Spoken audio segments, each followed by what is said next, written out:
finance, a la shmup. What is a secondary offering?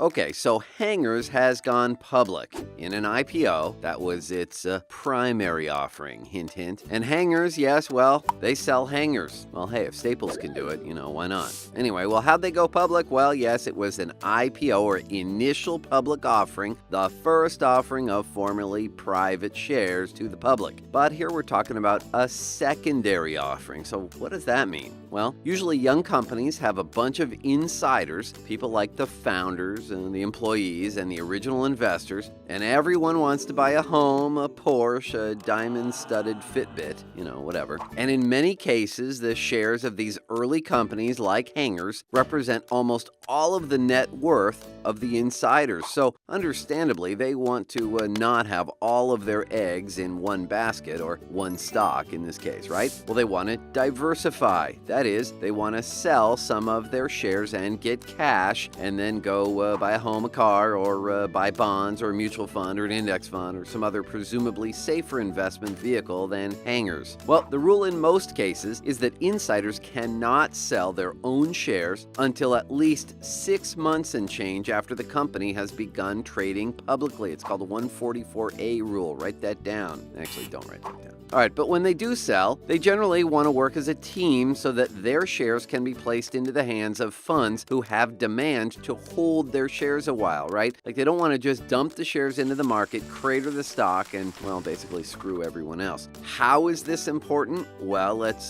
think through the process here. If everyone just hit the panic dump button at 6:31 a.m. California time, the day that they could first legally sell shares, well, odds are good that the stock price, which had been hovering nicely at $32.12 a share, give or take a dime or two, would suddenly plunge with a massive extra supply of shares and not a splurge in demand to meet it. So then, all of a sudden, the stock is at $23 a share and falling, and the marketplace thinks that, well, I don't know, something must be wrong with this. Somebody must know something, so we should dump too. And then it's kind of like sympathy stock diarrhea, and not a good situation as the stock is looking at $12.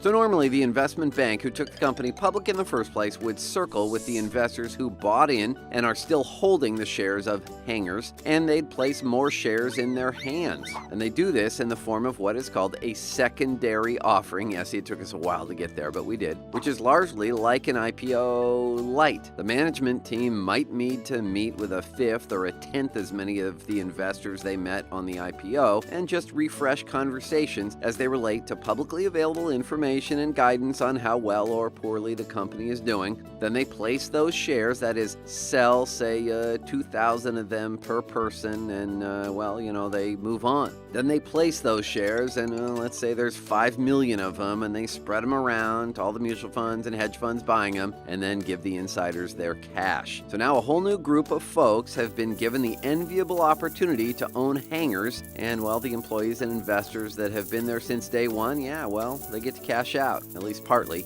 And let's just say that for them, driving to work is now a thing of the past.